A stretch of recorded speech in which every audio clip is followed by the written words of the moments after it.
Story time audio ബുക്സിലേക്ക് എല്ലാവർക്കും സ്വാഗതം. മെഴിവേലി ബാബുജി എഴുതിയ നോവൽ വൈറ്റ് ഹിൽ, അധ്യായം 34. എസ് തലയാട്ടിക്കൊണ്ട് DYSP യാസർ അഹമ്മദ് ഒരു സിഗരറ്റ് എടുത്ത് ചുണ്ടുകൾക്കിടയിൽ തിരുകി. അതിന് തീപിടിപ്പിക്കാനുള്ള സമയമെടുത്തിട്ട് തുടർന്നു. സത്യദാസ് സിദ്ധാർത്ഥൻ്റെ അടുത്ത കൂട്ടുകാരനാണ്. അവൻ ശുക്രന് വേണ്ടി മുന്നിലെത്തിയപ്പോഴേ എനിക്ക് സംശയം തോന്നിയതാ. അപ്പോഴിനി ശുക്രനെ നമുക്ക് കിട്ടണമെങ്കിൽ SI നിക്സൺ പോൾ പകുതിക്ക് നിർത്തി. യാസിർ പറഞ്ഞു, നമ്മളിനി സിദ്ധാർത്ഥൻ്റെ പിന്നാലെ മാത്രം പോയാൽ മതി. പിന്നെ തിരിഞ്ഞ കുമാരനെ നോക്കി. അത് പക്ഷേ നേരത്തെ ഹോസ്പിറ്റലിൽ നിന്ന് അവൻ്റെ പിറകെ പോയതുപോലെ ആകാതിരുന്നാൽ മതി സർ. അയാളുടെ മുഖം വിളറി. അപ്പോൾ മാർബിൾ ബംഗ്ലാവിൽ വീരലക്ഷ്മിയും ഭൂപതി പാണ്ഡ്യനും ഒരു കാര്യം ഉറപ്പിച്ചു കഴിഞ്ഞിരുന്നു. ശുക്രേട്ടന് ചതി പറ്റിയതാടാ.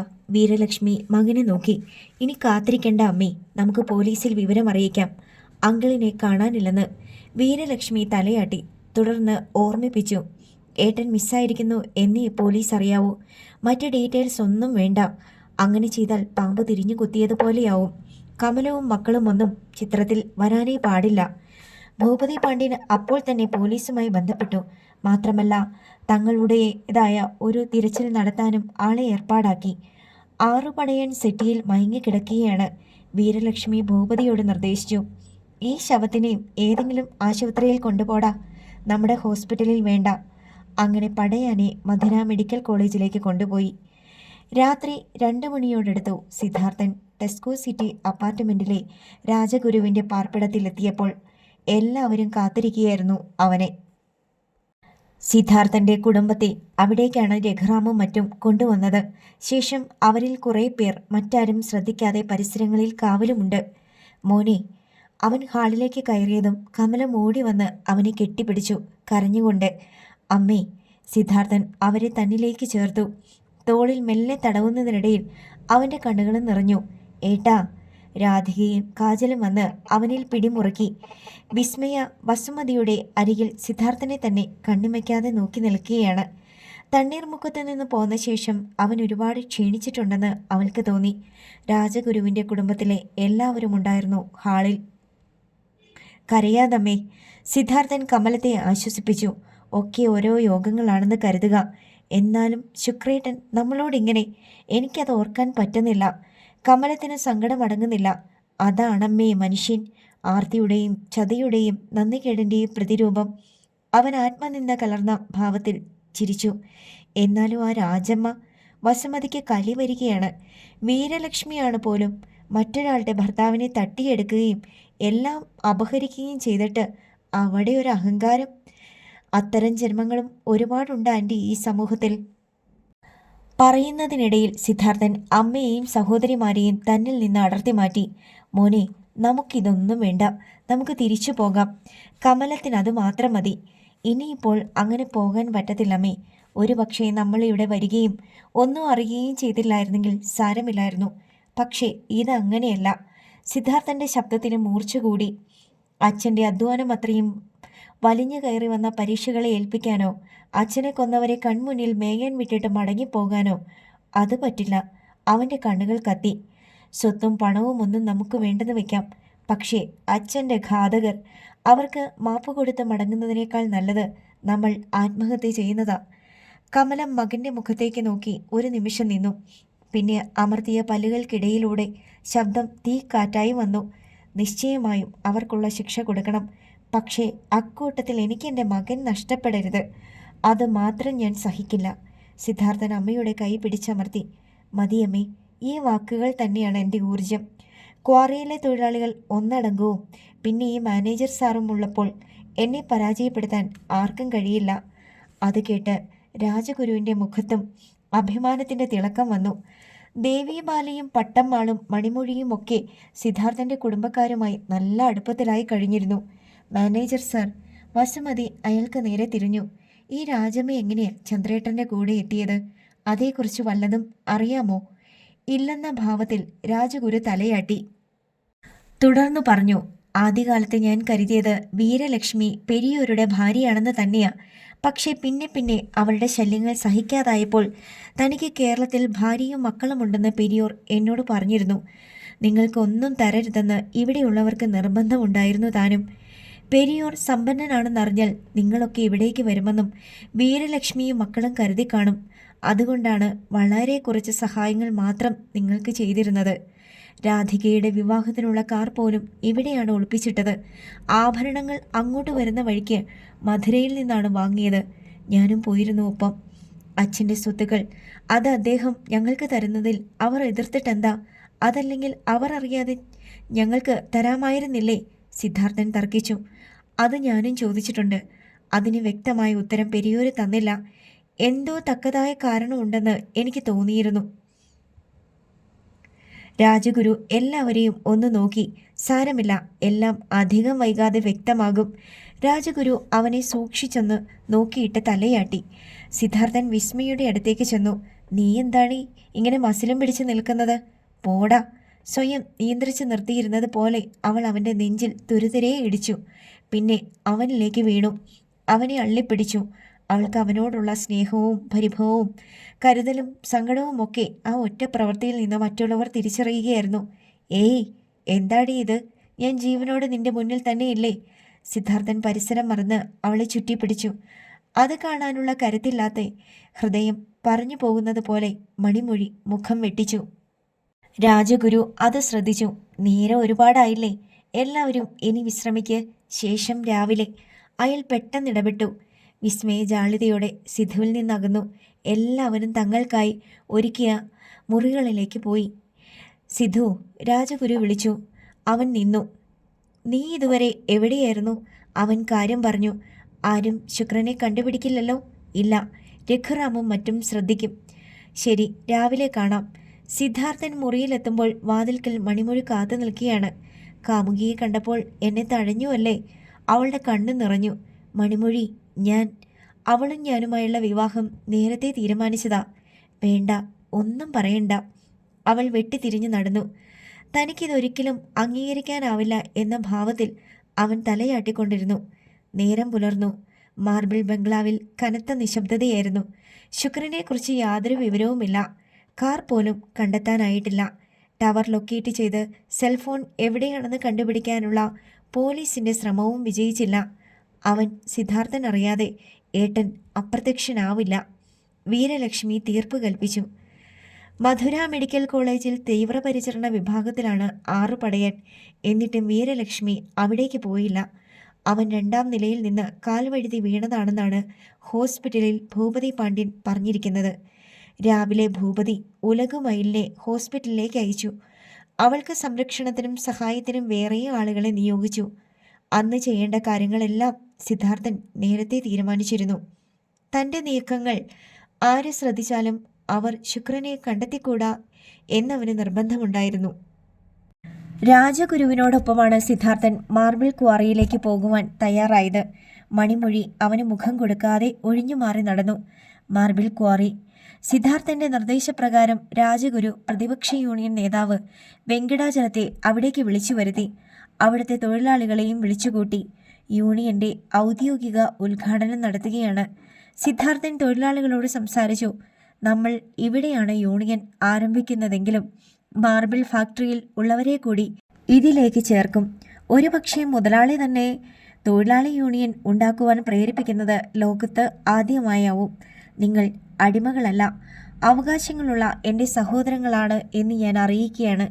എൻ്റേതല്ല, നമ്മുടേതാണ് ഇന്നു മുതൽ ഈ ക്വാറിയും ഫാക്ടറിയും. തൊഴിലാളികൾ ആഹ്ലാദാരവത്തോടു കൂടിയുള്ള കരഘോഷത്തോടെ അവൻ്റെ വാക്കുകളെ എതിരേറ്റു. സിദ്ധാർത്ഥൻ തുടർന്നു. എൻ്റെ ഉള്ളിൽ ഒരുപാട് പദ്ധതികളുണ്ട്. ഒക്കെ സമയാസമയങ്ങളിൽ നിങ്ങളെ അറിയിക്കുന്നതാണ്. അതിലാദ്യത്തേത് തൊഴിലാളികൾക്കും കുടുംബാംഗങ്ങൾക്കുമുള്ള മെഡിക്കൽ ചെക്കപ്പാണ്. നിങ്ങൾ പൂർണ്ണ ആരോഗ്യത്തോടെ ഇരുന്നെങ്കിൽ മാത്രമേ കമ്പനി മുന്നോട്ട് പോകൂ. ചെക്കപ്പും ചികിത്സാ ചെലവും ഒക്കെ ഇനി മുതൽ കമ്പനി വഹിക്കും. തൊഴിലാളികൾക്ക് അത് വിശ്വസിക്കാനായില്ല. അവർ അവിശ്വസനീയതയോടെ പരസ്പരം നോക്കി. അപ്പോൾ സിദ്ധാർത്ഥൻ്റെ ശബ്ദം വീണ്ടും കേട്ടു. നിങ്ങൾക്ക് നല്ല ഭക്ഷണം, പാർപ്പിടം, മക്കൾക്ക് വിദ്യാഭ്യാസം, അതിനൊക്കെ കമ്പനി മുന്നിലുണ്ടാവും. പ്രത്യേകിച്ചും ഞാൻ. ഇനി മുതൽ ഞാനും ഇവിടത്തെ ക്യാൻറ്റീനിൽ നിന്നാവും ഭക്ഷണം കഴിക്കുക. നമ്മ സിദ്ധു, രഘുറാം ആവേശത്തോടെ വിളിച്ചു. വാഴ്കെ. 1000 ഖണ്ഡങ്ങൾ അത് ഏറ്റു വിളിച്ചു. ഇനി നമുക്ക് വേണ്ടത് യൂണിയൻ സെക്രട്ടറി, പ്രസിഡന്റ്, ഖജാൻജി തുടങ്ങിയവരാണ്. അതിനും ആർക്കും കൂടുതൽ ചിന്തിക്കേണ്ടി വന്നില്ല. രഘുറാമിനെ പ്രസിഡന്റായും സത്യദാസിനെ സെക്രട്ടറിയെയും കൂട്ടത്തിൽ ഏറ്റവും പ്രായമുള്ള മുരുകേശനെ ഖജാൻജിയായും തിരഞ്ഞെടുത്തു. വെയിൽ കൂടി തുടങ്ങി. ജീവനോടെ കല്ലറയ്ക്കുള്ളിൽ ആക്കിയ അവസ്ഥ എന്ന വണ്ണമായിരുന്നു ശുക്രൻ അപ്പോൾ. മാർബിൾ പീസുകൾക്കിടയിലൂടെ നേർത്ത വെളിച്ചം അകത്തേക്ക് വരുന്നുണ്ട് എന്നത് മാത്രമാണ് ഒരാശ്വാസം. 12 അടി നീളവും 8 അടി ഉയരവും 6 അടി വീതിയും ഉള്ളതായിരുന്നു അവർ തയ്യാറാക്കിയ മാർബിൾ തടവറ. അസ്വസ്ഥനായി ശുക്രൻ അതിലൂടെ നടന്നു. രാജാവിനെ പോലെ കഴിഞ്ഞിരുന്ന താൻ അയാൾക്ക് ഓർക്കുമ്പോൾ തന്നെ ഭീതിയും സങ്കടവും ഏറുകയാണ്. എങ്ങനെയായിരിക്കും തൻ്റെ അന്ത്യം? ശുക്രൻ ഉച്ചത്തിൽ അലറി നോക്കി. പക്ഷേ ശബ്ദം അതിൽ തന്നെ മുഴങ്ങി. അയാളുടെ കാതുകളിലേക്ക് അടിച്ചു കയറി. ചൂട് കൂടുന്നതനുസരിച്ച് താൻ ഒരു ഓവനിനുള്ളിൽ ആണെന്ന പ്രതീതിയായിരുന്നു ശുക്രന്. എന്താവും സിദ്ധാർത്ഥൻ്റെ ഉള്ളിലിരിപ്പ്? അയാളുടെ കാവ്യവസ്ത്രങ്ങൾ വിയർപ്പിൽ കുളിച്ച് ശരീരത്തോടൊട്ടി. വിശപ്പും ദാഹവും അയാളെ വല്ലാതെ വലച്ചു. ഉച്ചയ്ക്ക് രാജഗുരു, രഘുറാം, സത്യദാസ് എന്നിവരെ കൂട്ടി സിദ്ധാർത്ഥൻ തിരുപ്പത്തൂരിന് പോയി. ഡാവിഞ്ചിയുടെ വീടിന് മുന്നിൽ കാർ നിന്നു. അമരൻ സംശയത്തോടെ വാതിൽക്കൽ തല നീട്ടി. രാജഗുരുവിനെ കണ്ട് അവൻ വേഗം ഇറങ്ങി വന്നു. എന്താ സാർ ഈ വഴിക്ക്? അച്ഛനെ കൊന്നു കഴിഞ്ഞപ്പോൾ ഞങ്ങളെയും കൊല്ലാൻ കമ്പനിക്കാർ വരുന്നതും കാത്തിരിക്കുകയായിരുന്നു. കൊന്നോളൂ. അവൻ്റെ ശബ്ദത്തിൽ വെറുപ്പും അവജ്ഞയും തിങ്ങി. അമരൻ. സിദ്ധാർത്ഥൻ മുന്നോട്ട് ചെന്ന് അവൻ്റെ തോളിൽ കൈവച്ചു.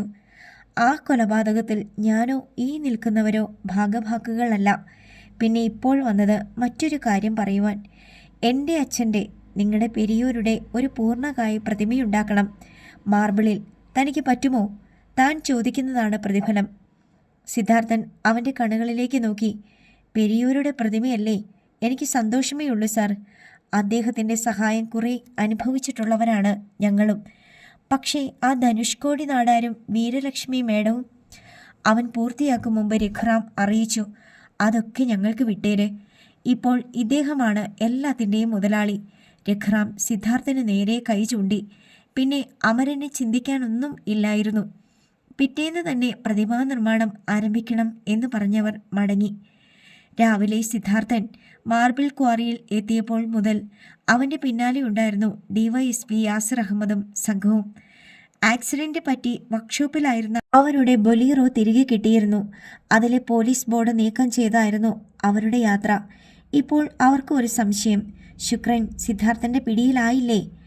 എന്നാൽ തമിഴ്നാട് പോലീസ് രാത്രി മുതൽ അയാളെ തിരയുകയാണെന്ന് അവർ അറിഞ്ഞിരുന്നതാനും. എങ്കിലും പിന്മാറാൻ ഒരുക്കമല്ലായിരുന്നു യാസിർ അഹമ്മദ്. ബൊലീറോ സിദ്ധാർത്ഥനും മറ്റും സഞ്ചരിച്ച കാറിനെ പിന്തുടർന്നുകൊണ്ടിരുന്നു. സിദ്ധാർത്ഥനും സംഘവും നേരെ പോയത് CKS ഹോസ്പിറ്റലിലേക്കാണ്. വാച്ചർ ഭവ്യതയോടെ ഓടി വന്ന് ഗ്ലാസ് ഡോർ തുറന്നു പിടിച്ചു. അവർ അകത്തേക്ക് കയറി. റിസപ്ഷൻ കൗണ്ടറിൽ ഇരുന്നവർ ചാടി എഴുന്നേറ്റു. ഡോക്ടർ ഗോപൻ കുരുവിളയെ വിളിക്ക്. സിദ്ധാർത്ഥൻ റിസപ്ഷനിസ്റ്റിനോട് കൽപ്പിച്ചു. ഉടൻ അയാൾ ഡോക്ടറുമായി ഫോണിൽ ബന്ധപ്പെട്ടു. അവർ അവിടെ കിടന്നിരുന്ന ചെയറുകളിൽ ഇരുന്നു. അപ്പോഴും അവൻ്റെ ഉള്ളിലിരിപ്പ് എന്താണെന്ന് രാജഗുരുവിനും മറ്റും മനസ്സിലായില്ല. പെട്ടെന്ന് സിദ്ധാർത്ഥൻ്റെ ഫോൺ ശബ്ദിച്ചു. അതെടുത്ത് നോക്കിയ അവൻ്റെ മുഖത്ത് ആഹ്ലാദം അലതല്ലി. ബിജു, എടാ നീ എവിടാ? ഫോൺ അറ്റൻഡ് ചെയ്തതേ അവൻ തിരക്കി. ഇവിടെ ക്വാറിക്ക് മുന്നിൽ ഒരു ചായക്കടയില്ലേ ജ്യൂസിൻ്റെ? അവിടുണ്ട് ഞാനും തങ്കച്ചനും. എങ്കിൽ അവിടെ തന്നെ ഇരിക്കുക. അരമണിക്കൂറിനുള്ളിൽ ഞാൻ അങ്ങെത്തും. പെട്ടെന്ന് വരണേ. ഇവിടെ ഒരു രാജനുണ്ടല്ലോ, ബാർബിൾ ഷോപ്പ് നടത്തുന്ന കക്ഷി. കത്തിയില്ലാതെ ഞങ്ങളുടെ കഴുത്തിന് കണ്ടിച്ചുകൊണ്ടിരിക്കുക. ഒട്ടും സഹിക്കാൻ പറ്റുന്നില്ലെന്നേ. അപ്പുറത്തെ ചിരി സിദ്ധാർത്ഥൻ കേട്ടു. അത്രയൊക്കെ ഉള്ളടാ, പാവമാണ് അയാൾ. ആ, ഞാനെത്താം. അവൻ ഫോൺ കട്ട് ചെയ്തു. ഗോപാൽ കുരുവിള ഇതുവരെ എത്തിയിട്ടില്ല. നീ ഒന്നുകൂടി വിളിക്ക്. രഘുറാം റിസപ്ഷനിസ്റ്റിനോട് ദേഷ്യപ്പെട്ടു. അയാൾ വീണ്ടും വിളിച്ചു. എന്നിട്ടും 5 മിനിറ്റ് കൂടി കഴിഞ്ഞ് കുരുവിള വന്നുള്ളൂ. മുന്നിൽ രാജഗുരുവിനെയും സിദ്ധാർത്ഥനെയും ഒന്നിച്ച് കണ്ടപ്പോൾ തന്നെ അയാളുടെ മുഖം വിളറി. സർ, അയാൾ ഭവ്യതയോടെ നിന്നു. ആരും ഒന്നും പറഞ്ഞില്ല. സിദ്ധാർത്ഥൻ റിസപ്ഷനിസ്റ്റിൻ്റെ സീറ്റിലിരുന്നു. കമ്പ്യൂട്ടറിൽ തിടുക്കത്തിൽ ഒരു ലെറ്റർ ടൈപ്പ് ചെയ്തു. പിന്നെ അതിൻ്റെ പ്രിൻ്റ് എടുത്ത് ഒപ്പമിട്ട് ഡോക്ടർക്ക് നീട്ടി. കാര്യങ്ങൾ പരസ്പരം അറിയാവുന്നത് കൊണ്ട് കൂടുതൽ സംസാരിച്ച് സമയം കളയാൻ എനിക്ക് താല്പര്യമില്ല. അത് വായിച്ചു നോക്കിയ കുരുവിള ഒന്നുകൂടി വിളറി. തന്നെ ടെർമിനേറ്റ് ചെയ്തിരിക്കുന്നു. സിദ്ധു സാർ, ഞാൻ... വേണ്ട. അവൻ എഴുന്നേറ്റു. ഒരിക്കലും ചികിത്സിച്ച് ഭേദമാക്കാൻ കഴിയാത്ത കയ്യോ കാലോ നിങ്ങൾ ഡോക്ടർമാർ എന്താ ചെയ്യുക? മുറിച്ചു കളയും. അല്ലെങ്കിൽ രോഗം കൂടുതൽ കോശങ്ങളിലേക്ക് വ്യാപിക്കും, അല്ലേ? അതുപോലെ ഒരു നടപടിയാണിതെന്ന് കരുതിയാൽ മതി. ഇനി തന്നെ ഇവിടെ നിലനിർത്തിയാൽ ഈ ഹോസ്പിറ്റലിൻ്റെ അന്തസ്സ് തന്നെ പോകും. അതുകൊണ്ട് തനിക്കിനി ഇവിടെ കഴിയാൻ ഞാൻ അനുവദിക്കുന്ന സമയം 1/2 മണിക്കൂറാണ്. തൻ്റെ പെട്ടിയും കിടക്കയും കുഴലും എന്തൊക്കെയാണെന്ന് വെച്ചാൽ എടുത്തുകൊണ്ടിറങ്ങിക്കോണം. അതൊരു ഉത്തരവായിരുന്നു. ഡോക്ടർ നിശ്ചലം നിന്നു. അയാളെ ഒന്നും നോക്കാതെ പോലും. സിദ്ധാർത്ഥനും സംഘവും മടങ്ങി. കണക്കായി പോയി, രഘുറാമും സത്യദാസും പറഞ്ഞു. രാജഗുരുവിനും അവൻ്റെ ഈ തീരുമാനം അളവറ്റ ആഹ്ലാദം നൽകി. ജോസിൻ്റെ ചായക്കട കാർ നിർത്തി സിദ്ധാർത്ഥൻ ഇറങ്ങിയപ്പോഴേക്കും ബിജുവും തങ്കച്ചനും റോഡിലേക്ക് ഓടിയിറങ്ങി വന്നു. സിധു, അവർ അവനെ അടിമുടി നോക്കി. ഈ ജോസേട്ടനും രാജനും നിന്നെക്കുറിച്ച് പറഞ്ഞപ്പോൾ ഞങ്ങൾ ഇത്രയ്ക്കങ്ങ് വിശ്വസിച്ചില്ല കേട്ടോ. സുഹൃത്തുക്കൾ അവൻ്റെ കൈ പിടിച്ചമർത്തി. അല്പനേരത്തെ കുശല അന്വേഷണം. സിദ്ധാർത്ഥൻ അവരെ മറ്റുള്ളവർക്ക് പരിചയപ്പെടുത്തി. വരീനടാ, നമുക്ക് വീട്ടിലേക്ക് പോകാം. അതിനു മുമ്പ് ഞങ്ങൾക്ക് അയാളെ ഒന്ന് കാണണം. ശുക്രൻ സ്വാമിയെ, പന്നിയുടെ മോൻ്റെ കർണത്തൊന്ന് കൊടുക്കാൻ ഞങ്ങളുടെ കൈ തരിക്കുക, തങ്കച്ചൻ പറഞ്ഞു.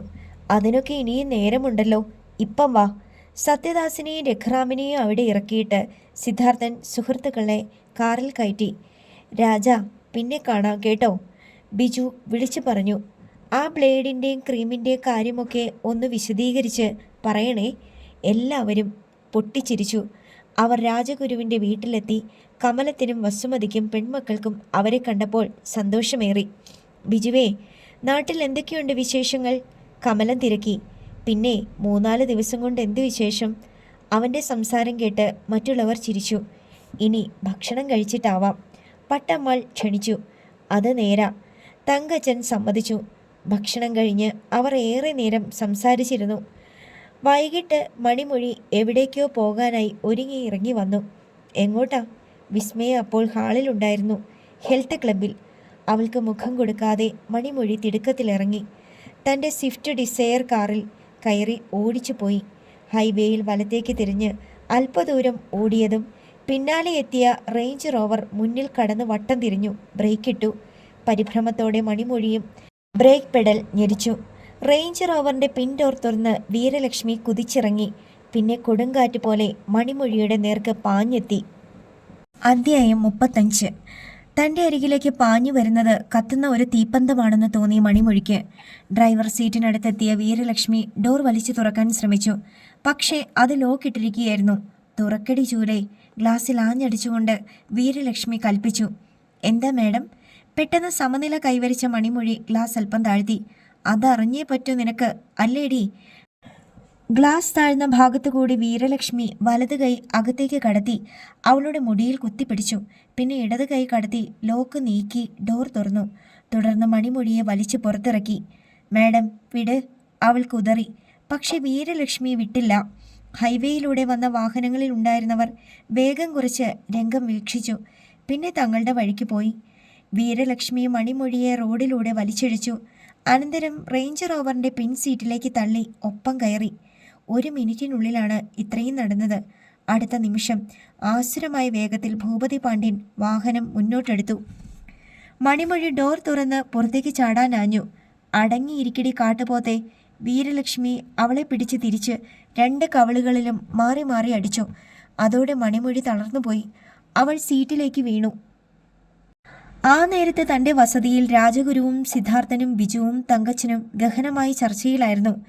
ഞാൻ എല്ലാത്തിൻ്റെയും ഉടമയാണെന്ന് കരുതുന്നതല്ലാതെ ഇതേവരെ അതിനുള്ള തെളിവുകളൊന്നും കിട്ടിയിട്ടില്ലല്ലോ സർ.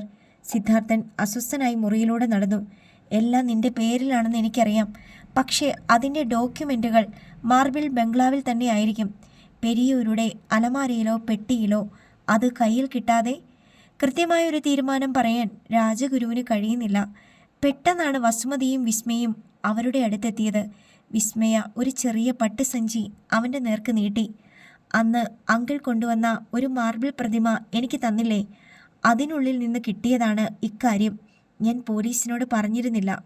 സിദ്ധാർത്ഥൻ്റെ കണ്ണുകളിൽ പെട്ടെന്നൊരു തിളക്കം വന്നു. തിടുക്കത്തിൽ അവൻ അത് വാങ്ങി തുറന്നു. എല്ലാ കണ്ണുകളും അതിലുടക്കി. അതിനുള്ളിൽ ഒരു താക്കോലും കടലാസ് ചുരുളും. താക്കോൽ അവൻ ശ്രദ്ധിച്ചു. തമിഴ്നാട് മാർക്കൻഡെയിൽ ബാങ്കിൻ്റെ പേരും മുദ്രയും.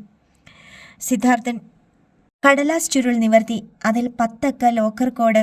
സിധു, ഇത് മാർക്കൻഡെയിൽ ബാങ്കിൻ്റെ ലോക്കർ കീയാണ്. രാജഗുരു ആഹ്ലാദത്തോടെ പറഞ്ഞു. നമ്മൾ ചർച്ച ചെയ്ത എല്ലാ കാര്യങ്ങൾക്കുമുള്ള ഉത്തരം ബാങ്ക് ലോക്കറിൽ ഉണ്ടായിരിക്കും. തങ്കച്ചനിൽ നിന്നും ബിജുവിൽ നിന്നും സന്തോഷസൂചകമായ ഒരു ശബ്ദമുയർന്നു. കടുത്ത ചൂടിനടിയിലേക്ക് മഞ്ഞു തുള്ളികൾ ചിതറി വീണ ഒരനുഭവമായിരുന്നു അത്. രാജഗുരു തിരുക്കി. സിദ്ധുവിൻ്റെ ഐഡൻറ്റിറ്റി കാർഡുകൾ കയ്യിലുണ്ടല്ലോ? ഉണ്ട് സാർ.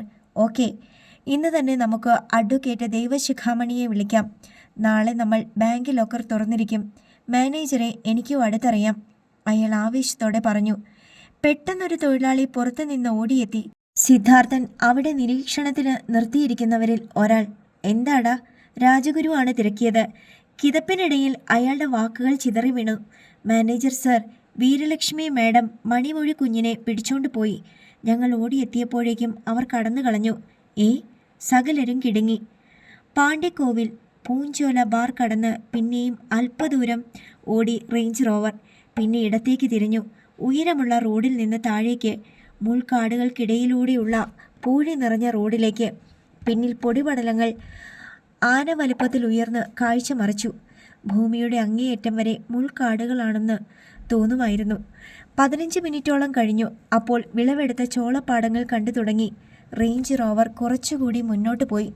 അവിടെ വിശാലമായ ഒരു മാന്തോപ്പ്, നിറയെ മൾഗോവ മാങ്ങകൾ നിറഞ്ഞ മാവുകൾ. ഒന്നിനും 4 ആൾ ഉയരത്തിൽ കൂടുതൽ ഉയരമില്ല. റേഞ്ച് റോവർ തോപ്പിനുള്ളിലേക്ക് കയറി. അവിടെ ഒരു വലിയ കിണർ. അതിനരികിൽ വണ്ടി നിന്നു. ഇറങ്ങടി ഇങ്ങോട്ട്. ഡോർ തുറന്ന് ആദ്യം വീരലക്ഷ്മി ഇറങ്ങി. മണിമൊഴി മടിച്ചിരുന്നു.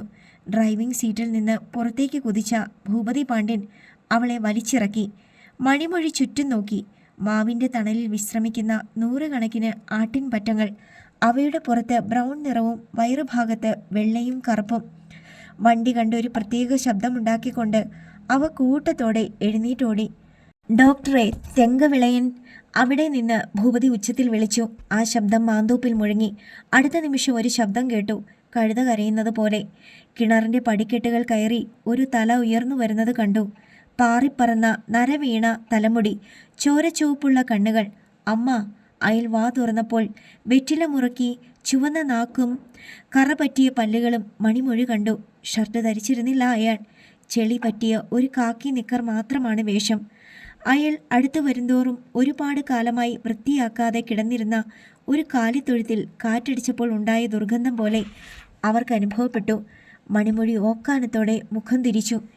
എന്താണ് ഈ മുഖം വെട്ടിച്ചത്? ഭൂപതി ചിരിച്ചു. ഇപ്പോഴേ ഇങ്ങനെയാണെങ്കിൽ ഇനിയുള്ള കാലം ഇവൻ്റെ കൂടെ നീ ജീവിക്കുമ്പോഴോടി? കിടുങ്ങിപ്പോയി അവൾ. വീരലക്ഷ്മി പുച്ഛിച്ചു. മിടുക്കനാടി ഇവൻ. ആടിനെ മേയ്ക്കാൻ മാത്രമല്ല ഇവൻ അറിയാവുന്നത്. കുളിക്കത്തില്ലെന്നും പല്ല് തേക്കത്തില്ലെന്നുമേ ഉള്ളൂ. ശരീരത്തെ വെള്ളം തൊടുന്നത് ഇവൻ അലർജിയാ. എന്നാലും ആള് കേമന. അയാളെ ഒന്ന് നോക്കിയിട്ട് അവർ തുടർന്നു. ഡോക്ടർ സുമേഷ് കുമാർ എന്ന ഇവൻ അഭിമാനത്തോടെ പറയാറ്.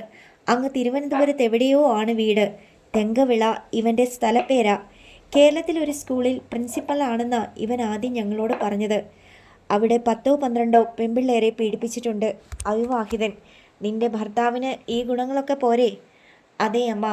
കൊതിയോടെ മണിമൊഴിയെ നോക്കി അയാൾ ചിരിച്ചു. പിന്നെ കായംകുളത്ത് ട്രെയിനിൽ വെച്ച് ഒരു പെണ്ണിനെ ഞാൻ ഉമ്മ വെച്ചു. അതിനും പോലീസ് പിടിച്ചു. അവിടുന്ന് രക്ഷപ്പെട്ട് ഓടിപ്പോന്ന പോക്ക ഇവിടെ എത്തിയത്. നീണ്ട നഖം കൊണ്ട് അയാൾ പല്ലിട കുത്തി അഴുക്കെടുത്ത് തെറിപ്പിച്ചു കളഞ്ഞു. ഇപ്പോൾ വല്ലപ്പോഴും ഓരോന്നിനെ ലക്ഷ്മി അമ്മ ഇങ്ങനെ കൊണ്ടുതരും. കുറച്ച് ദിവസമാകുമ്പോൾ എനിക്ക് മടുക്കും. അല്ലെങ്കിൽ അവളുമാർ ഓടിപ്പോകാൻ നോക്കും. ഞാനപ്പം അവരെ കൊന്നിവിടെ കുഴിച്ചിടും. അതിന് മേളിൽ ഒരു മാവും നടും. അയാൾ നിസ്സാരമായി പറഞ്ഞു. ഈ മാവിൻ്റെ ചൂടൊക്കെ മാന്തി നോക്കിയാൽ കിട്ടും. ഡോക്ടർ സുമേഷ് കുമാർ പോസ്റ്റ്മോർട്ടം ചെയ്തവരുടെ അസ്ഥികൂടങ്ങൾ. മണിമൊഴിയെ അടിമുടി ഒരു വിറയൽ ബാധിച്ചു. ഡോക്ടർ സുമേഷ് എന്ന് സ്വയം വിളിക്കുന്ന ഈ തെങ്കവിളയൻ ഒരു സൈക്കോ മാനിയാക്കാണെന്ന് അവൾക്ക് ബോധ്യമായി. മാഡം, എന്ത് തെറ്റ് ചെയ്തിട്ടാ നിങ്ങൾ എന്നെ ഇവിടെ കൊണ്ടുവന്നത്? അവൾക്ക് കരച്ചിൽ വന്നു. നീ ഒന്നും ചെയ്തിട്ടില്ലായിരിക്കും. പക്ഷെ നിന്റെ തന്ത, നന്ദിയില്ലാത്ത പാമ്പ്, പാല് കൊടുത്ത കയ്യിൽ കടിക്കുകയാണ് തെണ്ടി ചെയ്തത്. വീരലക്ഷ്മി പല്ലുകൾ കടിച്ചമർത്തി. പിന്നെ തിരക്കി, ആ സിദ്ധാർത്ഥനും അവൻ്റെ വീട്ടുകാരും നിങ്ങളുടെ അപ്പാർട്ട്മെൻറ്റിൽ ഇല്ലേടി? കള്ളം പറഞ്ഞതുകൊണ്ട് ഇവിടെ പ്രയോജനമില്ലെന്ന് മണിമൊഴിക്ക് ബോധ്യമായി. ഉണ്ട്, അവൾ സമ്മതിച്ചു. ഡോക്ടറെ, ഭൂപതി വിളിച്ചു. ഓ, ഇവളെ നിനക്ക് തന്നിരിക്കുന്നു. ഓഹോ. തെങ്കവിളയന് സന്തോഷമായി. ഒറ്റക്കുതിപ്പിൽ അയാൾ അവളെ ചുറ്റിപ്പിടിച്ചു. ഛീ റാസ്കൽ, അവൾ കുതറി. പക്ഷെ ഡോക്ടർ പിടിവിട്ടില്ല. സർപ്പത്തിൻ്റേതുപോലെ അയാൾ നാവു നീട്ടി. മേഡം, മണിമൊഴി വിലപിച്ചു. എന്നെ വിടാൻ പറയണോ? വീരലക്ഷ്മി എളിയിൽ കൈകുത്തി നിന്നു. എങ്കിൽ നീ നിന്റെ തന്തയെ വിളിക്ക്. ആ സിദ്ധുവിനെയും അവൻ്റെ കുടുംബത്തെയും അടക്കം ഇവിടെ കൊണ്ടുവരാൻ പറയാം. മണിമൊഴിക്ക് ചിന്തിക്കാനില്ലായിരുന്നു. പൊടുന്നിനെ വാഹനങ്ങളുടെ ശബ്ദം. വീരലക്ഷ്മിയും ഭൂപതി പാണ്ഡ്യനും നെറ്റിച്ചുളിച്ചു. ഞൊടിയിടയിൽ തെങ്കവിളയൻ മണിമൊഴിയെ ഒരു മാവിൽ വരിഞ്ഞുകെട്ടി. അനന്തരം മാവിൻ ശിഖരത്തിലൂടെ ഒരു കുരങ്ങിനെ പോലെ മുകളിലേക്ക് ചാടിക്കയറി. മുകളിലെത്തി ചിലകൾക്കിടയിലൂടെ നോക്കി. പൊടി പറത്തിക്കൊണ്ട് പാഞ്ഞു വരുന്ന 3 വാഹനങ്ങൾ. അമ്മ, അയാൾ അവിടെ നിന്ന് താഴേക്ക് ചാടി. കുറേ വണ്ടികൾ വരുന്നു. വീരലക്ഷ്മി തിരിഞ്ഞു മകനെ നോക്കി. തൽക്കാലം അവർ നമ്മളെ കാണണ്ട. ഇരുവരും പെട്ടെന്ന് റേഞ്ച് റോവറിൽ കയറി. ഇവളോ? ഭൂപതി മണിമൊഴിക്ക് നേരെ തിരിഞ്ഞു. അതൊക്കെ അവൻ നോക്കിക്കൊള്ളും. ഭൂപതി വണ്ടി മുന്നോട്ടെടുക്കുന്നതിനിടയിൽ തെങ്കവിളയനോട് പറഞ്ഞു. ഡോക്ടറെ, വരുന്നവർ ആരായാലും നോക്കണ്ട, കാച്ചിയേര്. ഓ. മാന്തോപ്പിനുള്ളിലൂടെ മറ്റൊരു ഭാഗത്തേക്ക് റേഞ്ച് റോവർ പാഞ്ഞുപോയി. 2 മിനിറ്റ് കഴിഞ്ഞപ്പോൾ ഒരു ബെൻസും സ്വിഫ്റ്റ് ഡിസയറും ജീപ്പും മാന്തോപ്പിനുള്ളിൽ ബ്രേക്കിട്ടു. ജീപ്പിൽ നിന്നും സ്വിഫ്റ്റിൽ നിന്നും തൊഴിലാളികൾ കുതിച്ചിറങ്ങി. ബെൻസിൽ നിന്ന് സിദ്ധാർത്ഥനും രാജഗുരുവും ബിജുവും തങ്കച്ചനും. അവരുടെ കണ്ണുകൾ മാന്തോപ്പിൽ വട്ടം ചുറ്റി. മോളെ മണി, പരിഭ്രമത്തോടെ രാജഗുരു വിളിച്ചു. അച്ഛാ. ഏതോ ഗുഹയിൽ നിന്നെന്ന വണ്ണം അവളുടെ നിലവിളി കേട്ടു. ആടുകൾ വീണ്ടും ചിതറിയോടി. സിദ്ധാർത്ഥനും ബിജുവും തങ്കച്ചനും പരസ്പരം നോക്കി. പിന്നെ കിണറിന് നേരെ പാഞ്ഞു. അതിലേക്ക് നോക്കി. തമിഴ്നാട്ടിൽ കൃഷിക്ക് ഉപയോഗിക്കുന്ന വിസ്താരമേറിയ കിണർ. വളഞ്ഞ് താഴേക്ക് പോകുന്ന 2 അടി വീതിയുള്ള കൽപ്പടവുകൾ. അവയിലൊന്നിൽ ഒരു വൃത്തികെട്ട രൂപം മണിമൊഴിയെ തോളിലേറ്റു നിൽക്കുന്നു. അവളുടെ കൈകാലുകൾ ചേർത്ത് കെട്ടിയിട്ടുണ്ട്. എടാ! സിദ്ധാർത്ഥൻ പടവിലേക്കിറങ്ങാൻ ഭാവിച്ചു. പെട്ടെന്ന് തെങ്കവിളയൻ അലറി. ഒറ്റയാളും ഇറങ്ങി വരരുത്. വന്നാൽ ഇവളെ ഞാൻ കിണറ്റിലെറിഞ്ഞു കൊല്ലും. ഡോക്ടർ സുമേഷ പറയുന്നത്. ശൂന്യതയിൽ ഒരു പ്രതിരോധമുണ്ടായതുപോലെ സിദ്ധാർത്ഥൻ നിന്നുപോയി. രാജഗുരുവും മറ്റു തൊഴിലാളികളും എത്തി. കിണറിനെ ചുറ്റി അവർ താഴേക്ക് കണ്ണയച്ചു. സിദ്ധു, വേണ്ട, രാജഗുരു പറഞ്ഞു. അയാൾ ഒരു ഭ്രാന്തനാ. എന്ത് ചെയ്യുന്നു എന്ന് ബോധമില്ലാത്തവൻ. തെങ്കവിളയൻ ഡോക്ടർ. അവൻ മോളെ കിണറ്റിലെറിയും. മോൾക്ക് നീന്താനും അറിയില്ല. തങ്കച്ചനും ബിജുവും സിദ്ധാർത്ഥനോട് സ്വരം താഴ്ത്തി എന്തോ സംസാരിച്ചു. അവൻ തലകുലുക്കി. പിന്നെ കിണറിൻ്റെ താഴ്ച നോക്കി. 25 മീറ്ററോളം വരും. കുളത്തിൻ്റെ വിസ്താരമുള്ള കിണർ. ജലത്തിൻ്റെ ആഴം കണക്കാക്കാനാവില്ല. ഓക്കെ ആണോടാ? സിദ്ധാർത്ഥൻ കൂട്ടുകാരെ നോക്കി. ഓക്കെ. അവർ കിണറിൻ്റെ കെട്ടിലേക്ക് കയറി. സിദ്ധു, രാജഗുരു വിളിച്ചത് അവൻ കേട്ടില്ല. ഡോക്ടറെ, അവൻ അലറി. വേമ്പനാട്ട് കായലിൽ നീന്തി പഠിച്ച ഞങ്ങളെ നീ ഈ ചിരട്ടക്കുഴിയിലെ വെള്ളം കാണിച്ച് പേടിപ്പിക്കല്ലേ. പറഞ്ഞതും മൂവരും കൂടി ഒറ്റച്ചാട്ടം. 3 ബോംബുകൾ പതിച്ചതുപോലെ വെള്ളം മുകളിലേക്ക് തെറിച്ചു. തെങ്കവിളയും ഞെട്ടിപ്പോയി. അയാളുടെ തോളിൽ നിന്ന് മണിമൊഴി കിണറ്റിലേക്ക് വീണു. പതച്ചു പൊങ്ങി വന്ന സിദ്ധാർത്ഥൻ അവളെ കൈകളിൽ ഉയർത്തി. തങ്കച്ചനും ബിജുവും ജലപ്പരപ്പിലെത്തി. മൂവരും കൂടി അവളെ കൽപ്പടവിനടുത്തേക്ക് കൊണ്ടുപോയി. കൈകാലുകളിലെ കെട്ടഴിച്ചു. പടവിൽ കയറ്റി നിർത്തി. അതിനിടെ മണിമൊഴി 4-5 കവിൾ വെള്ളം കുടിച്ചിരുന്നു. സിധു, ഇവളെ നോക്കിക്കോ. തങ്കച്ചനും ബിജുവും മുകളിലേക്ക് കയറി തുടങ്ങി. വേണ്ട, അടുത്തു വരരുത്. ഡോക്ടർ പല്ലിളിച്ചു. മുകളിൽ നിന്ന് കുറേ തൊഴിലാളികൾ താഴേക്കും ഇറങ്ങിത്തുടങ്ങിയിരുന്നു. വെള്ളത്തോട് അലർജിയായിരുന്ന തെങ്കവിളയൻ പത്മവ്യൂഹത്തിൽ അകപ്പെട്ട പോലെയായി. ആ സംഘം അയാളെ വലിച്ചു മുകളിലേക്ക് കൊണ്ടുപോയി. മണിമൊഴിയെ ചേർത്ത് പിടിച്ച സിദ്ധാർത്ഥൻ കിണറിന് പുറത്തു വന്നപ്പോൾ കണ്ടത് ഒരു മാവിൻ കൊമ്പിൽ തലകീഴായി കെട്ടിത്തൂക്കിയിട്ടിരിക്കുന്ന തെങ്കവിളയനെയാണ്. നിന്നെ തൊട്ട കൈ നാറിത്തുടങ്ങി. എന്നാലും ഇതിരിക്കട്ടെ. ബിജു ബോക്സിംഗുകാർ പരിശീലനം നടത്തുന്നത് പോലെ അയാളെ ഇടിക്കുകയാണ്. ഓരോ ഇടിക്കും അയാൾ പിന്നോട്ടാടുകയും പച്ചത്തെറി വിളിക്കുകയും ചെയ്തു. ബിജുവിൻ്റെ കൈ തളർന്നപ്പോൾ തങ്കച്ചൻ്റെ ഊഴമായി. അത് കഴിഞ്ഞ് തൊഴിലാളികൾ. ഡോക്ടറുടെ കൊഴുത്ത ചോരയും തുപ്പലും മൂക്കിൽ നിന്ന് കണ്ണിലൂടെ മുടിയിലേക്ക് ഒലിച്ചിറങ്ങി. നിനക്ക് ഒടുക്കത്തെ ആരോഗ്യമാ, തിന്നുകൊടുത്ത് നടക്കുമായിരുന്നില്ലേ? തൊഴിലാളികളിൽ ഒരാൾ പിറുപിറുത്തു. തങ്കച്ചോ, നമ്മുടെ താഴെത്തങ്ങാടി രാജമ്മയും മോനും ഇവിടെ എങ്ങാനും കാണും. വന്ന സ്ഥിതിക്ക് ഒന്ന് കണ്ടേച്ചു പോകാം. വാടാ, ബിജു പറഞ്ഞു. അവരും തൊഴിലാളികളും ചേർന്ന് മാന്തോപ്പ് മുഴുവൻ തിരഞ്ഞു. പക്ഷേ വീരലക്ഷ്മിയെയും ഭൂപതി പാണ്ഡ്യനെയും കണ്ടില്ല. ഇനി പോകാം. രാജഗുരു മണിമൊഴിയെ കാറിൽ കയറ്റിയിരുത്തി. നിങ്ങൾ പോയിക്കോ, സിദ്ധുവും ഞങ്ങൾക്ക് ഒരു പണി കൂടിയുണ്ട്. ബിജു ആംഗ്യം കാട്ടി. സിദ്ധാർത്ഥൻ തൊഴിലാളികൾക്ക് നിർദ്ദേശം നൽകി. ഇത് വെറും ഒരു മാന്തോപ്പോ ആട് വളർത്തൽ കേന്ദ്രമോ അല്ല. നിങ്ങളിൽ കുറേ പേർ ആരും കാണാതെ ഇവിടെ ഉണ്ടാവണം. ആ രഹസ്യം കണ്ടെത്തണം. പിന്നെ ശബ്ദം താഴ്ത്തി വേറെയും ചില നിർദ്ദേശങ്ങൾ കൊടുത്തു. തുടർന്ന് ബെൻസിൽ കയറി. രാജഗുരുവിനും മണിമൊഴിക്കും ഒപ്പം പോയി. ബിജു തൊഴിലാളികളിൽ ഒരാളെ വിളിച്ച് കാതിൽ എന്തോ പറഞ്ഞു. തലയാട്ടിക്കൊണ്ട് അയാൾ അരയിൽ നിന്നൊരു കത്തിയെടുത്തു. തുടർന്ന് തെങ്കവിളയൻ്റെ അടുത്തെത്തി. ഡോക്ടറെ, നിന്നെ ഒന്ന് കീറാൻ പോകുക ഞാൻ. തെങ്കവിളയൻ ചോരയിൽ കുതിർന്ന കൺപോളകൾ പണിപ്പെട്ട് തുറന്നു. ഒരിക്കലും നനയ്ക്കാത്ത ഈ നിക്കറ് ഇനി നിനക്ക് വേണ്ട. പറഞ്ഞതും അയാൾ കത്തി കൊണ്ട് തെങ്കവിളയൻ്റെ നിക്കർ മുറിച്ച് വലിച്ചു കീറിയെറിഞ്ഞു. അയ്യേ! മറ്റുള്ളവർ മുഖം തിരിച്ചു. മുൾക്കാട്ടിൽ ഒളിച്ചിരുന്ന ഡിവൈഎസ്പി യാസിർ അഹമ്മദും സംഘവും ഇത് കാണുന്നുണ്ടായിരുന്നു. മകളെ സുരക്ഷിതയായി വീട്ടിൽ എത്തിച്ചു കഴിഞ്ഞ് രാജഗുരു വീരലക്ഷ്മിയുടെ സെൽ നമ്പറിലേക്ക് വിളിച്ചു. രണ്ടാമത്തെ ബെല്ലിന് ഫോൺ എടുത്തു. താഴത്തങ്ങാടി രാജമ്മേ. ഇത്തവണ അയാൾ അങ്ങനെയാണ് വിളിച്ചത്. എടാ, പാമ്പു ചീറ്റുന്നത് പോലെ വീരലക്ഷ്മിയുടെ ശബ്ദം. അതേടി ചൂലെ, എൻ്റെ മോളെ ഞാനിങ്ങ് കൊണ്ടുപോന്നു. ഇപ്പോൾ മറ്റൊരു കാര്യം പറയാനാടി വിളിച്ചത്. ഇത്രയും കാലം നിൻ്റെയൊക്കെ സകല കൊള്ളരുതായ്മകളും കണ്ടും അറിഞ്ഞും കഴിഞ്ഞവനാണ് ഞാൻ. എന്നോട് നീ യുദ്ധം പ്രഖ്യാപിച്ച നിലയ്ക്ക് ഞാനും അങ്ങനെ തന്നെ. പരസ്യപ്പോരിന് ഞാനും ഇറങ്ങിയേടി. ഉടുതുണിക്ക് മറുതുണിയില്ലാത്ത നിന്റെ പണ്ടത്തെ കാലത്തെക്കുറിച്ച് ഞാൻ അറിഞ്ഞു. അതിനേക്കാൾ ദയനീയമാക്കും ഞാൻ നിന്റെ ഇനിയുള്ള അവസ്ഥ. അത് കണ്ടിട്ടേ എനിക്ക് വിശ്രമമുള്ളടി. നീ ഒരുങ്ങിക്കോ. ഇങ്ങോട്ടുള്ള മറുപടിക്ക് കാക്കാതെ അയാൾ ഫോൺ കട്ട് ചെയ്തു. നന്നായി. ഒരു ചിരി കേട്ട് അയാൾ തിരിഞ്ഞു നോക്കി. സിദ്ധാർത്ഥൻ പിന്നിൽ നിൽക്കുന്നു. രാത്രി 10 മണി കഴിഞ്ഞു. സിദ്ധാർത്ഥൻ്റെ നിർദ്ദേശാനുസരണം രാജഗുരു ബെൻസ് കാറിൽ അവിടെ നിന്ന് യാത്രയായി. ഹൈവേയിൽ കയറി വലത്തേക്ക് പാഞ്ഞുപോയി. കുറച്ചകലെ കാത്തു കിടന്നിരുന്ന യാസിർ അഹമ്മദും സംഘവും ബൊലീറോയിൽ അതിൻ്റെ പിന്നാലെയും പോയി. 3 മിനിറ്റ് കഴിഞ്ഞു. സിദ്ധാർത്ഥനും ബിജുവും തങ്കച്ചനും ഹൈവേയിലെത്തി. അവർക്കരികിൽ ഒരു ജീപ്പ് വന്നു നിന്നു. അവർ അതിൽ കയറി എതിർദിശയിലേക്ക് പോയി. Marble quarry. നീല വെളിച്ചത്തിൽ കുളിച്ച് നിശബ്ദമായിരുന്നു അവിടം. ജീപ്പ് അകത്ത് കടന്നു. ക്യാൻറ്റീനിൻ്റെ അരികിലെത്തി നിന്നു. കാത്തിരുന്ന രഘുറാമും സത്യദാസും ക്രെയിൻ ഓപ്പറേറ്ററും അടങ്ങുന്ന 8 അംഗ സംഘം മുന്നിലെത്തി. വാ. സിദ്ധാർത്ഥൻ മുന്നിൽ കടന്നു. ഹൈഡ്രോളിക് ക്രെയിൻ സ്റ്റാർട്ടായി. അതിൻ്റെ തുമ്പിക്കൈയിൽ തൂങ്ങി അവർ അട്ടിയിട്ടിരുന്ന മാർബിൾ പീസുകൾക്ക് മുകളിൽ കയറി. ശുക്രൻ്റെ തടവറയ്ക്ക് മുകളിൽ നിന്ന് കല്ലുകൾ നീക്കം ചെയ്യപ്പെട്ടു. നിലാവെളിച്ചം അകത്തേക്ക് ചിതറി വീണു. എടാ ഡാഷ് മക്കളെ! ഒരു പുഴുത്ത തെറി വിളിച്ചുകൊണ്ട് ശുക്രൻ ചാടി എഴുന്നേറ്റു. കുറച്ച് വെള്ളമെങ്കിലും തരീനടാ. ഇത്രയും നേരം ഇതിനുള്ളിൽ കിടന്നിട്ടും സ്വാമിയുടെ വീര്യത്തിന് കുറവൊന്നുമില്ലല്ലോ. ബിജു അകത്തേക്ക് കുനിഞ്ഞു. ശുക്രൻ അവനെ തുറച്ചു നോക്കി.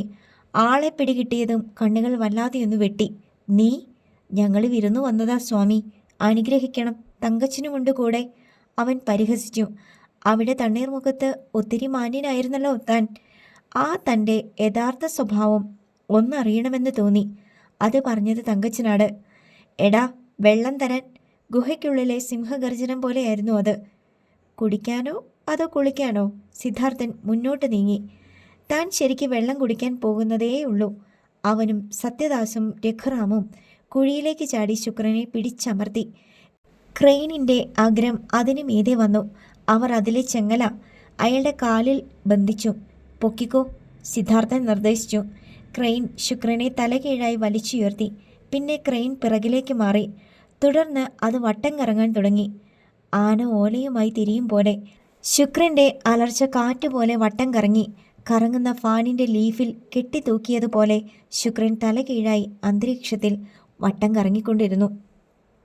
അധ്യായം 36. തൻ്റെ കാൽപാദം മുതലുള്ള രക്തം ഞരമ്പിലൂടെ തലയിലേക്ക് തള്ളിയിറങ്ങി വരുന്നത് പോലെ തോന്നി ശുക്രന്. ഏത് നിമിഷവും ഞരമ്പുകൾ പൊട്ടിപ്പോയേക്കാം. മാർബിൾ ക്വാറി തനിക്ക് ചുറ്റും തലകുത്തി വട്ടം കറങ്ങുന്നത് അയാൾ കണ്ടു. ശുക്രൻ്റെ രോദനം ക്ഷയിച്ചു തുടങ്ങി. സിദ്ധാർത്ഥനും സംഘവും മാർബിൾ പീസുകൾക്ക് മുകളിൽ നിന്ന് താഴേക്കിറങ്ങി വന്നു. അവൻ ക്രെയിൻ ഓപ്പറേറ്റർക്ക് ഒരു സിഗ്നൽ കൊടുത്തു. ക്രെയിൻ ക്വാറിക്ക് നടുവിലെ ഭീകരഗർത്തത്തിന് നേരെ നീങ്ങി. മാരീജൻ മരിച്ചു കിടന്ന ഭാഗത്തെത്തി. ക്രെയിനിൻ്റെ ഉരുക്കുബാർ മെല്ലെ കറങ്ങി കുഴിയുടെ മധ്യത്തിലെത്തി. കടവാവലിനെ പോലെ തൂങ്ങിക്കിടക്കുന്ന ശുക്രൻ. താഴേക്കുള്ള കാഴ്ച കാണാനുള്ള ധൈര്യമില്ലാതെ കണ്ണുകൾ ഇറുക്കിയടച്ചു. സിദ്ധാർത്ഥനും സംഘവും കുഴിയുടെ വക്കിൽ വന്നു. അങ്കിളെ, ചെങ്ങലയഴിച്ച് വിട്ടേക്കട്ടെ, താഴേക്ക് പറന്നു പോകാൻ നല്ല രസമായിരിക്കും. പഴുത്ത കുഴച്ചക്ക പ്ലാവിൽ നിന്ന് വെട്ടിയിടുന്നത് പോലിരിക്കും. സിദ്ധാർത്ഥൻ ക്രൂരമായ ഒരാനന്ദത്തോടെ തിരക്കി. വേണ്ട സിദ്ധു. ആ രംഗം മനസ്സിൽ കണ്ടതുപോലെ ശുക്രൻ കണ്ണു തുറക്കാതെ തന്നെ നിലവിളിച്ചു. എന്നെ രക്ഷിക്കടാ മോനെ, എല്ലാത്തിനും മാപ്പതാ. അയാൾ വായുവിൽ കൈകൊണ്ട് ചുരമാന്തി. മാപ്പല്ല, തനിക്ക് കോപ്പാ തരുന്നത്, ബിജു പറഞ്ഞുകൊണ്ട് സിദ്ധാർത്ഥൻ്റെ നേരെ തിരിഞ്ഞു. ഈ ശീമപ്പന്നിയുടെ മോൻ ഇങ്ങനെയൊക്കെ പറയും. സിദ്ധു മഹാകള്ളനും അതിനേക്കാൾ നാറിയുമാണിവൻ. നമുക്കങ്ങ് അഴിച്ചു വിട്ടേക്കാം. യഥാർത്ഥ സന്യാസിയാണിവനെങ്കിൽ ഒന്നും പറ്റത്തില്ല. ഒന്ന് ടെസ്റ്റ് ചെയ്താലോ? വേണ്ട. അയ്യോ വേണ്ട ബിജു. നിങ്ങൾ പറയുന്നതെന്തും ഞാൻ അനുസരിക്കാം. ശുക്രൻ്റെ ശബ്ദം കാറ്റിൽ വിറകൊണ്ടു. ഉറപ്പാണോ? തങ്കച്ചൻ തിരക്കി. ഉറപ്പ്. എങ്കിൽ എനിക്കിപ്പം ഒട്ടകത്തിൻ്റെ പാല് വേണം. താൻ പോയി വാങ്ങിച്ചോണ്ട് വരുമോ? ശുക്രന് ആ നേരത്ത് ദേഷ്യം വന്നു. വായിൽ വന്നത് തെറിയാണെങ്കിലും അയാൾ മിണ്ടിയില്ല. അങ്കിളെ, സിദ്ധാർത്ഥൻ വിളിച്ചു. ഞാൻ അറിയാൻ ആഗ്രഹിക്കുന്ന ഒരുപാട് ചോദ്യങ്ങൾക്കുള്ള ഉത്തരം നിങ്ങളുടെ നാവിൻ തുമ്പിലുണ്ട്. അതൊക്കെ എനിക്ക് പറഞ്ഞു തന്നേ പറ്റൂ. പറയാം ഞാൻ. എന്തു വേണമെങ്കിലും പറയാം. ആദ്യം എന്നെ ഈ കുഴിക്ക് മുകളിൽ നിന്നൊന്നു മാറ്റ്. സിദ്ധാർത്ഥൻ രഘുറാമിനെ നോക്കി. അവനും ക്രെയിൻ ഓപ്പറേറ്ററുടെ അടുത്തേക്ക് കയറി. അയാൾക്ക് വേണ്ട നിർദ്ദേശങ്ങൾ നൽകി. ഒരു കാർമേഘത്തിനുള്ളിലേക്ക് കടന്ന നിലാവ് വീണ്ടും പുറത്തെത്തി. ക്രെയിൻ തിരിഞ്ഞു വന്നു. സിദ്ധാർത്ഥൻ്റെയും മറ്റു മുന്നിൽ അല്പം താണു. ശുക്രൻ്റെ കൈ തറയിൽ മുട്ടി. അയാൾ ആശ്വാസത്തോടെ ശ്വാസം വലിച്ചുവിട്ടു. അല്പം കൂടി താഴ്ത്തിക്കോ, സത്യദാസ് നിർദ്ദേശിച്ചു. ക്രെയിനിൻ്റെ കരം അല്പം കൂടി താണു. ഇപ്പോൾ ശുക്രൻ്റെ നെഞ്ചും മുഖവും ഒക്കെ തറയിൽ മുട്ടി നിന്നു. ഒരു പാമ്പിൻ്റെ വാലിൽ കയർ കെട്ടി പകുതി വലിച്ച് ഉയർത്തിയിരിക്കുന്നത് പോലെയായിരുന്നു അത്. മോനെ സിദ്ധു, എന്നെ മുഴുവനായങ്ങ് താഴെ ഇറക്കാൻ പറയടാ. ശുക്രൻ കൈകുത്തി തലയുയർത്തി. അത് വേണ്ട. അത്രയും സുഖം നിങ്ങൾ അനുഭവിക്കാൻ പാടില്ല. സിദ്ധാർത്ഥൻ അവിടെ കിടന്നിരുന്ന ഒരു മാർബിൾ കല്ല് അയാളുടെ തൊട്ടു മുന്നിലേക്ക് നീക്കിയിട്ട് അതിലിരുന്നു. മറ്റുള്ളവർ പിന്നിൽ നിന്നു. എനിക്ക് വെള്ളം വേണം മോനെ. തൻ്റെ ഈ മോനെ വിളി ഇനി വേണ്ട. മോന് മുന്നിൽ താൻ പലതും ചേർക്കുന്ന മോനാന്ന് ഞങ്ങൾക്കറിയാം സ്വാമി. ബിജുവും സിദ്ധാർത്ഥൻ്റെ അടുത്തിരുന്നു. സത്യദാസ്, സിദ്ധാർത്ഥൻ വിളിച്ചു. ആ വിളിയുടെ പൊരുൾ മനസ്സിലാക്കിയ സത്യദാസ് നേരത്തെ കരുതി വെച്ചിരുന്ന 2 പ്ലാസ്റ്റിക് കവറുകൾ എടുത്തുകൊണ്ട് വന്നു. അവിടെ വെച്ച് തുറന്നു. ആദ്യത്തേതിൽ ഒരു കുപ്പി മിനറൽ വാട്ടറായിരുന്നു. താടാ. ശുക്രൻ ആർത്തിയോടെ വാ പിളർന്നു. അത് ശ്രദ്ധിക്കാതെ സത്യദാസ് രണ്ടാമത്തെ കവറിൽ നിന്ന് ഒരു കടലാസ് പൊതിയെടുത്ത് തുറന്നു. അടുത്ത നിമിഷം ചിക്കൻ ഫ്രൈയുടെ ഗന്ധം പരന്നു. ശുക്രൻ്റെ വിശപ്പ് ഇരട്ടിയായി. സത്യദാസ് എല്ലാം ശുക്രൻ്റെ കൈ എത്താത്തത്ര അകലത്തിൽ വെച്ചു. ദേ അങ്കിളെ, പൊരിച്ച കോഴിയും പൊറോട്ടയും വെള്ളവുമുണ്ട്. ഇഷ്ടം പോലെ തിന്നോളൂ. സിദ്ധാർത്ഥൻ കൈ ചൂണ്ടി. ഇങ്ങനെ ഈ അവസ്ഥയിൽ ഞാൻ എങ്ങനെ? എന്നെ താഴെയിരുത്ത്. ശുക്രൻ നാവു നീട്ടി ചൊടി നനച്ചു. സിദ്ധാർത്ഥൻ്റെ മുഖം മുറുകി. അങ്കിളെ, ലോകത്ത് ഏതൊരാൾക്കും പിടിച്ചു നിൽക്കാൻ പറ്റാത്തത് പ്രാണവായു കഴിഞ്ഞാൽ ഈ ഒരു കാര്യത്തിലാണ്. വിശപ്പും ദാഹവും. ഇതിനു വേണ്ടിയാണ് മനുഷ്യൻ വിയർപ്പൊഴുക്കി അധ്വാനിക്കുന്നത് അല്ലേ? ശുക്രൻ സമ്മതിച്ചു. ഒരു മനുഷ്യന് ആയുഷ്കാലം എത്രമാത്രം ഭക്ഷണം കഴിക്കാൻ പറ്റും പറയാമോ? അതിനെത്ര പണം വേണ്ടിവരും? നിലാവെളിച്ചത്തിൽ സിദ്ധാർത്ഥൻ അയാളുടെ കണ്ണുകളിലേക്ക് നോക്കി. നോട്ടം ഉറപ്പിച്ചു. ശരീരം അനങ്ങി പണിയെടുക്കാത്ത ഈ കാണ്ടാമൃഗം എത്ര വേണേലും അകത്താക്കും സിദ്ധു. തങ്കച്ചൻ പല്ല് കടിച്ചു. ശുക്രന് പക്ഷേ ഉത്തരം നൽകാനായില്ല. അങ്കിൾ, സിദ്ധാർത്ഥൻ വീണ്ടും വിളിച്ചു. ഇപ്പോൾ നിങ്ങൾക്ക് മുന്നിൽ ഭക്ഷണവും വെള്ളവുമുണ്ട്. പക്ഷേ കഴിക്കാൻ പറ്റുന്നില്ല. കാരണമെന്താ? കഴിക്കാനുള്ള യോഗം വേണം. ഇതേ അവസ്ഥ തന്നെയായിരുന്നു എൻ്റെ അച്ഛനും. അവൻ്റെ ശബ്ദം കല്ലിച്ചു. അച്ഛൻ ഒരുപാട് സമ്പാദിച്ചു. പക്ഷെ അതൊന്നും അനുഭവിക്കാനുള്ള യോഗം നീയൊന്നും അദ്ദേഹത്തിന് നൽകിയില്ല. നൽകിയോ? അവൻ്റെ വാക്കുകൾക്ക് തീ പിടിച്ചു തുടങ്ങി. സിദ്ധു, അത് എടാ നൽകിയോ ഇല്ലയോ? അതാണ് എൻ്റെ ചോദ്യം. ഇല്ല. ഒറ്റയടിയായിരുന്നു സിദ്ധാർത്ഥൻ അയാളുടെ കവിളത്ത്. മോനെ സിദ്ധു. ശുക്രൻ നടുങ്ങി. അങ്ങനെ വിളിക്കരുത് ഇനി നീ. അതിനുള്ള അർഹത നിനക്കില്ല. അവൻ ശക്തിയിൽ കിതച്ചു. അച്ഛനോടും എന്നോടും എൻ്റെ കുടുംബത്തോടും ഒരിക്കലെങ്കിലും നിങ്ങൾ ആത്മാർത്ഥത കാണിച്ചിട്ടുണ്ടോ? ഇല്ല. ചിരിച്ചുകൊണ്ട് കഴുത്തിറക്കുകയായിരുന്നില്ലേ താൻ? എൻ്റെ അച്ഛൻ്റെ പ്രാണനെങ്കിലും ഞങ്ങൾക്കായി ബാക്കി വെച്ച് കൂടായിരുന്നോടാ ചീങ്കണ്ണി നിനക്ക്? ഞങ്ങൾ കഷ്ടപ്പെട്ട് എവിടെയെങ്കിലും ജീവിച്ചേനെയല്ലോടാ. സിദ്ധാർത്ഥൻ അയാളുടെ മുടിയിൽ പിടിച്ചൊന്ന് പൊക്കി.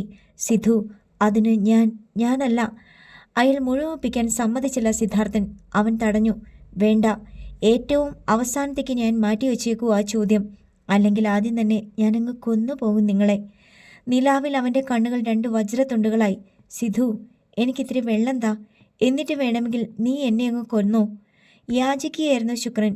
കൊന്നും കൊല്ലിച്ചും ശീലമുള്ളത് എനിക്കല്ലല്ലോ, തനിക്കല്ലേ.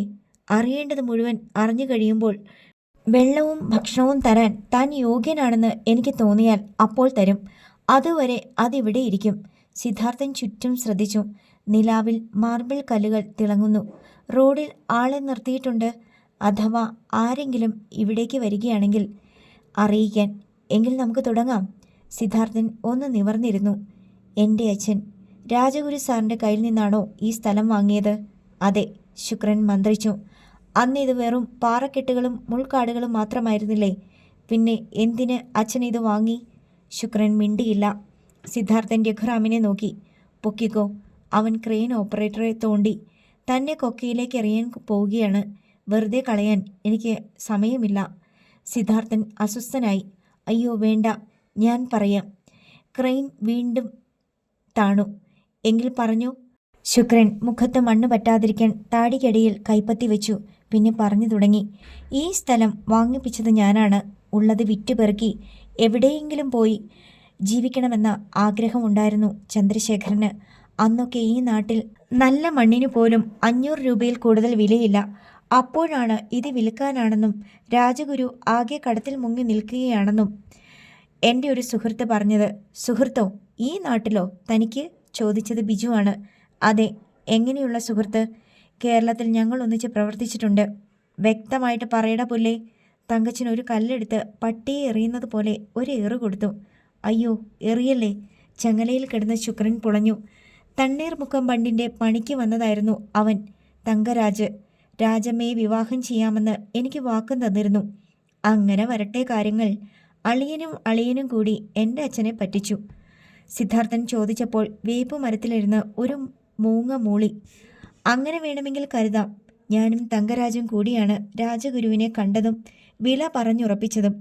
പിന്നെ ചന്ദ്രനോട് വില കൂട്ടിപ്പറഞ്ഞ് സ്ഥലം കാണിക്കാതെ രജിസ്ട്രേഷൻ നടത്തി. ബാക്കി പണം ഞങ്ങൾ എടുത്തു. പിന്നീടാണ് ഈ ഭൂമി തരിശാണെന്ന് ചന്ദ്രൻ അറിയുന്നത്. അവനാകെ തളർന്നുപോയി. ശുക്രൻ നിർത്തി. ഇച്ചിരി വെള്ളം തരുമോ? ഇല്ല, അയാൾ ബാക്കി പറഞ്ഞു. ഇനി വീട്ടിലേക്കില്ലെന്നും പറഞ്ഞ് ചന്ദ്രൻ ഇവിടെ തന്നെ കൂടി. അക്കാലത്ത് നിങ്ങൾക്ക് കത്ത് പോലും ചന്ദ്രൻ അയച്ചിട്ടില്ല. നിങ്ങളും കൂടി വിഷമിക്കേണ്ടെന്ന് കരുതി. സിദ്ധാർത്ഥൻ കല്ലിൽ നിന്നെഴുന്നേറ്റു. ശുക്രന് ചുറ്റും ഒന്ന് നടന്നു. പിന്നീടിത് മാർബിൾ ആണെന്നറിയുകയും അച്ഛൻ കാശുകാരനാകുകയും ചെയ്തു കാണും. അതവിടെ നിൽക്കട്ടെ. തൻ്റെ പെങ്ങൾ ആ വേശ്യയെ തങ്കരാജ് വിവാഹം ചെയ്തില്ലേ? അവൻ കൈകൾ കൂട്ടിത്തിരുമ്മി. വിവാഹമായിട്ടൊന്നും ഉണ്ടായില്ല. പക്ഷേ അയാളുടേതായി അവൾക്ക് 2 കുട്ടികളുണ്ടായി. ഭാ! പെട്ടെന്ന് ബിജു അയാളുടെ മുഖമടച്ച് ഒരാട്ട് കൊടുത്തു. അവൻ്റെ കുട്ടികൾ തന്നെയാണെന്ന് തനിക്ക് എന്താടോ ഉറപ്പ്? DNA ടെസ്റ്റ് നടത്തി നോക്കിയോ? തൻ്റെ പെങ്ങൾ താഴെത്തങ്ങാടിയിൽ കഴിഞ്ഞത് എങ്ങനെയാണെന്ന് ഞങ്ങളും കേട്ടിട്ടുണ്ട്. ശുക്രന് ഉത്തരം മുട്ടി. അത് വിടു ബിജു. സിദ്ധാർത്ഥൻ തിരിഞ്ഞു. തങ്കരാജൻ്റെ കൂടെ കഴിഞ്ഞവൾ എങ്ങനെ ഇവിടെ എത്തി? എൻ്റെ അച്ഛൻ്റെ ഭാര്യയായി, വീരലക്ഷ്മിയായി. പറയാം, എന്നെ കൊല്ലരുത്. ശുക്രൻ പണിപ്പെട്ട് മുഖമുയർത്തി. വളഞ്ഞു നിൽക്കുന്നത് കാരണം നട്ടെല്ല് പൊട്ടിപ്പിളരുന്നത് പോലെ അയാൾക്ക് തോന്നി. ഒക്കെ കേട്ട് കഴിഞ്ഞിട്ട് തീരുമാനിക്കാം സ്വാമി. തങ്കച്ചൻ കൈപ്പത്തിയൊന്ന് മുറുക്കി. ശുക്രൻ്റെ മനസ്സിൽ ഓരോന്നും തെളിയുകയായിരുന്നു. താഴെത്തങ്ങാടി. ശുക്രൻ മറ്റാരും അറിയാതെ തമിഴ്നാട്ടിൽ പോയിരിക്കുകയാണ് ചന്ദ്രശേഖരൻ്റെ അടുത്ത്.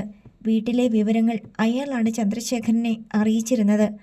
അങ്ങനെ ചെയ്തില്ലെങ്കിൽ അയാൾ ഇങ്ങോട്ട് വന്നാലോ എന്നൊരു ഭീതിയും ഉണ്ടായിരുന്നു ശുക്രന്.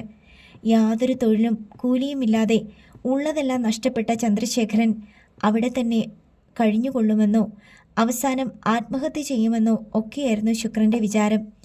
തനിക്ക് കമലത്തോടുള്ള ക്രൂരമായ പകയായി അത് മാറുകയും ചെയ്യും. എന്നാൽ അധികകാലം കഴിയും മുമ്പ് പാറക്കുന്നുകൾ മാർബിളാണെന്ന് തിരിച്ചറിയുകയും ചന്ദ്രശേഖരൻ കണ്ണടച്ച് തുറക്കുന്ന വേഗത്തിൽ പണക്കാരനാകുകയും ചെയ്തപ്പോൾ ശുക്രൻ്റെ ആർത്തി അതിലേക്കായി. ശുക്രൻ്റെ നിർദ്ദേശപ്രകാരമാണ് ചന്ദ്രശേഖരൻ ഷൺമുഖ പെരുമാൾ എന്ന പേര് മാറ്റിയത്. ശുക്രൻ തൻ്റെ പേരും സ്വയം പരിഷ്കരിച്ചു, ധനുഷ്കോടി നാടാർ. കേരളത്തിലുള്ള ആരും പേരിലൂടെ പോലും ചന്ദ്രശേഖരനെ പറ്റിയുള്ള വിവരം കമലത്തിൻ്റെ കാതിലെത്തിക്കാതിരിക്കാനുള്ള കുറുക്കുവിദ്യ. പലതവണ ഭാര്യയെയും മക്കളെയും കാണാനും അവരെ കൂട്ടിക്കൊണ്ടുവരാനും ആഗ്രഹിച്ചതാണ് ചന്ദ്രശേഖരൻ. അത് നിരുത്സാഹപ്പെടുത്തിയതും ശുക്രനാണ്. കോടീശ്വരനായി അവിടെ ചെന്ന് എല്ലാവരെയും ഞെട്ടിക്കണമെന്ന് ശുക്രൻ പറഞ്ഞിരുന്നു. അങ്ങനെയൊരു ദിവസം തമിഴ്നാട്ടിൽ പോയിട്ട് മടങ്ങിയെത്തിയതാണ് ശുക്രൻ. അർദ്ധരാത്രിയിൽ പെട്ടെന്നാണ് താഴ്ത്തങ്ങാടിയിലെ തങ്ങളുടെ പുറംപൊക്ക് ഭൂമിയിലെ വീട്ടിൽ നിന്നൊരലർച്ച കേട്ടത്. കാലുകൾ ചിറകുകളാക്കി ശുക്രൻ പാഞ്ഞു. അകത്ത് മണ്ണെണ്ണ വിളക്കിൻ്റെ വെളിച്ചത്തിൽ കണ്ട കാഴ്ച. കയ്യിൽ ചോരയൊലിക്കുന്ന വെട്ടുകത്തിയുമായി തങ്കരാജ്. കട്ടിലിനരികിൽ തറയിൽ കിടന്ന് പിടയുന്ന ഒരു ശരീരം. ചോര ചീറ്റിത്തെറിക്കുന്നു. കക്ക ബിസിനസ്സുകാരനായ സ്കറിയ തോമസ്. ബണ്ടിൻ്റെ പണി കഴിഞ്ഞതോടെ കക്ക വാറിലായിരുന്നു തങ്കരാജിൻ്റെ ജോലി. വെട്ടിപ്പിടിഞ്ഞ് സ്കറിയ തോമസിൻ്റെ ശരീരം നിശ്ചലമായി. നിലവിളിക്കാൻ ഭാവിച്ച കുട്ടികളുടെ വാ പൊത്തിപ്പിടിച്ച് ഭിത്തിയിൽ ചാരി നിൽക്കുകയാണ് രാജമ്മ. തങ്കരാജ്, എന്താടാ ഇത്? അയാൾക്ക് മുന്നിൽ കുതിച്ചെത്തിയ ശുക്രൻ ആ കവിളത്തൊന്ന് പൊട്ടിച്ചു. തുടരുതെന്നെ. അയാൾ ചോര പുരണ്ട വെട്ടുകത്തി ഓങ്ങി. ഒരുത്തനെ തീർക്കാമെങ്കിൽ നിന്നെയൊക്കെയും വെട്ടിക്കണ്ടിക്കാൻ എനിക്കൊരു മടിയുമില്ല. തങ്കരാജ് കൈ ചൂണ്ടി. എന്താ നടന്നതെന്ന് നിന്റെ പെങ്ങളോട് തന്നെ ചോദിക്കടാ. ഞാൻ കക്ക വാരാൻ പോയ നേരം നോക്കി ഇവൾ. സ്കറിയ മുതലാളിയുമായി. രാജമ്മ അത് കേട്ട് കലിതുള്ളി. തന്നോടാരാ ഈ നേരത്ത് തിരിച്ചു വരാൻ പറഞ്ഞത്? അതുകൊണ്ടല്ലേടി ചൂലേ എനിക്കെല്ലാം കാണാനും അറിയാനും പറ്റിയത്. ഇനി എനിക്കെൻ്റെ വഴി. ഈ ശവം നീയും നിന്റെ ആങ്ങളെയും കൂടി ചുട്ടു തിന്നോടി. പറഞ്ഞത് വെട്ടുകത്തി കിടക്കയിലേക്കിട്ടിട്ട് തങ്കരാജ് ഒറ്റയോട്ടം. നടുങ്ങിപ്പോയി ശുക്രൻ. ഈ ശവത്തിന് താൻ ഉത്തരം പറയേണ്ടി വരും. തൻ്റെ രാഷ്ട്രീയ ഭാവിയും ലക്ഷ്യങ്ങളും തുലയും. ഉടനെ എന്തെങ്കിലും ചെയ്തേ പറ്റൂ. പെങ്ങളെ തെറി വിളിച്ചുകൊണ്ട് അയാൾ സ്കറിയയുടെ ശരീരം തോളിലേറ്റി. പിന്നെ കായലോരത്തേക്ക്. അവിടെ സ്കറിയയുടെ ചെറുവെള്ളം ഉണ്ടായിരുന്നു. ശവം അതിലിട്ടു. കൽക്കെട്ടിനരികിൽ നിന്ന് കുറേ പാറക്കഷ്ണങ്ങളും പെറുക്കിയിട്ടു. തുടർന്ന് കായലിലൂടെ തണ്ണീർമുക്കത്തേക്ക്. കായൽ നിശബ്ദമായിരുന്നു. ശുക്രൻ സ്കറിയയുടെ വയർ കുത്തിക്കീറി അവിടെ പാറക്കഷ്ണങ്ങൾ കുത്തി നിറച്ചു. പിന്നെ സ്കറിയയുടെ മുണ്ടുകൊണ്ട് തന്നെ അവിടെ വരിഞ്ഞു മുറുക്കിക്കെട്ടി. തുടർന്ന് കുത്തൊഴുക്കുള്ള കായൽ ഭാഗത്തേക്ക് തള്ളി. കായലിലേക്ക് കുനിഞ്ഞ് കൈകൾ കഴുകി. പിന്നെ പതുക്കെ വള്ളം ചരിച്ചു. അതിലേക്ക് വെള്ളം ഇരച്ചു കയറി. വള്ളവും മുക്കിയിട്ട് അയാൾ കരയിൽ നീന്തി കയറി. വീട്ടിലെത്തുമ്പോൾ രാജമ്മ പരിഭ്രമിച്ചിരിക്കുകയായിരുന്നു. എന്തു ചെയ്യും ഏട്ടാ? അതിനുള്ള ഉത്തരവും ശുക്രൻ കണ്ടുപിടിച്ചിരുന്നു. കയ്യിൽ എടുക്കാവുന്നതൊക്കെ വേഗം എടുത്തോ. അങ്ങനെ കാര്യമായി ഒന്നും അവിടെയില്ല. അത്യാവശ്യം വേണ്ടത് രാജമ്മ ഒരു സഞ്ചിയിലെടുത്തു.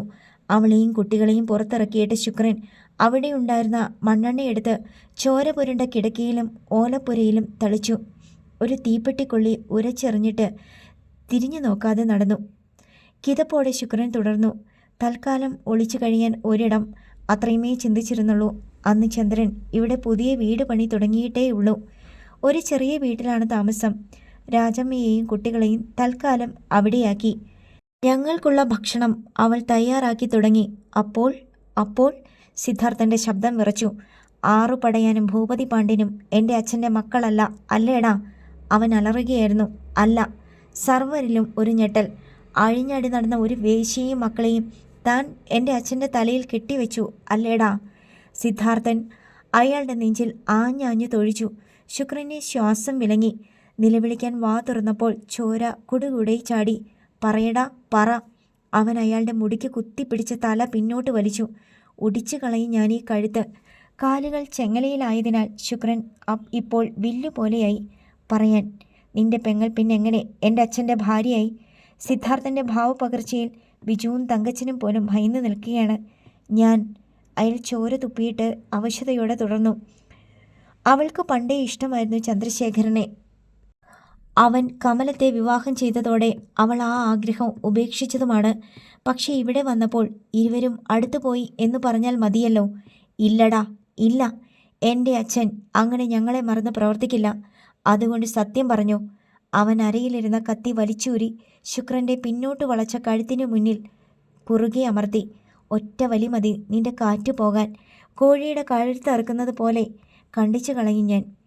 തൻ്റെ കഴുത്തിൽ നേരിയൊരു നീറ്റൽ ശുക്രൻ അറിഞ്ഞു. ഉമിനീരിറക്കാൻ പോലും അയാൾ ഭയന്നു. പറയാം, കത്തി മാറ്റ്. വല്ല വിധേനയും അയാൾ സംസാരിച്ചു. സിദ്ധാർത്ഥൻ കത്തി മാറ്റി. പക്ഷേ മുടിയിലെ പിടിവിട്ടില്ല. ശുക്രൻ വിക്കി. അവരെ തമ്മിൽ അടുപ്പിക്കാൻ ഞാൻ ശ്രമിച്ചു. ഓരോ ദിവസവും പെരുകി വരുന്ന പണം എന്നെ ആർത്തി പിടിപ്പിച്ചു. രാജമ്മ ചന്ദ്രൻ്റെ ഭാര്യയാവുകയാണെങ്കിൽ എല്ലാം എൻ്റെ കയ്യിലിരിക്കുമെന്ന് കരുതി ഞാൻ അവളുടെ പേരു മാറ്റി വീരലക്ഷ്മി എന്നാക്കി. മറ്റുള്ളവരോട് ചന്ദ്രൻ്റെ ഭാര്യയും മക്കളുമാണ് അവരെന്നും പറഞ്ഞു. അവസാനം രാജമ്മ ഗർഭിണിയായി. നിന്റെ പെങ്ങൾക്കത് പുത്തരിയല്ലല്ലോ, ബിജു പരിഹസിച്ചു. എൻ്റെ അച്ഛനെ ട്രാപ്പിലാക്കിയത് പറയടാ. സിദ്ധാർത്ഥൻ ശുക്രൻ്റെ മുടി വലിച്ചു പിടിച്ചുകൊണ്ട് കവിളത്ത് കനത്ത ഒരടി പാസാക്കി. മൂക്കിൻ്റെ പാലം ഒടിഞ്ഞ വേദനയ്ക്കിടയിലും ശുക്രൻ ആ രംഗവും ഓർത്തു.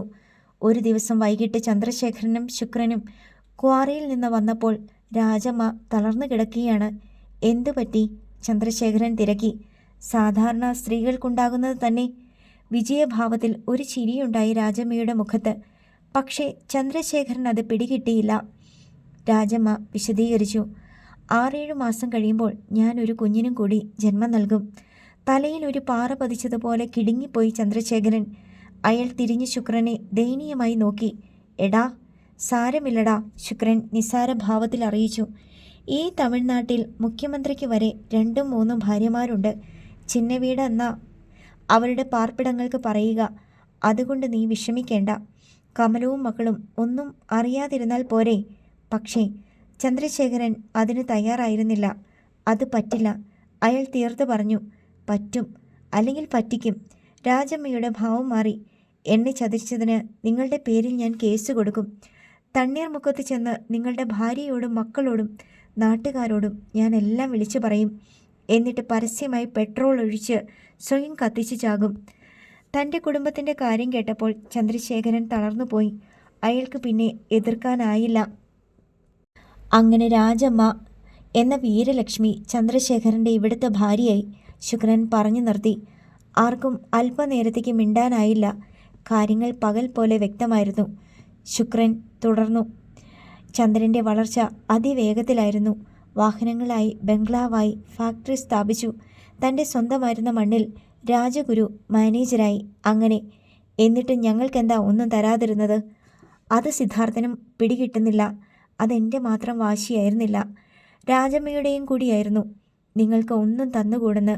അങ്ങനെ ചെയ്താൽ നിങ്ങൾ ഇങ്ങോട്ട് വന്നാലോ? എല്ലാം പൊളിഞ്ഞാലോ? ശുക്രൻ അകലേക്ക് നോക്കിക്കൊണ്ടാണ് പറഞ്ഞത്. എങ്കിലും അച്ഛന് വേണമെങ്കിൽ നിങ്ങളറിയാതെ തരാമായിരുന്നു.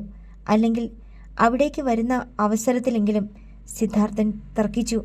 ശരിയാണ്, പക്ഷേ അങ്ങനെ ചെയ്താൽ നിങ്ങളെ എല്ലാവരെയും ഇല്ലാതാക്കുമെന്ന് ഞങ്ങൾ ഭീഷണിപ്പെടുത്തിയിരുന്നു.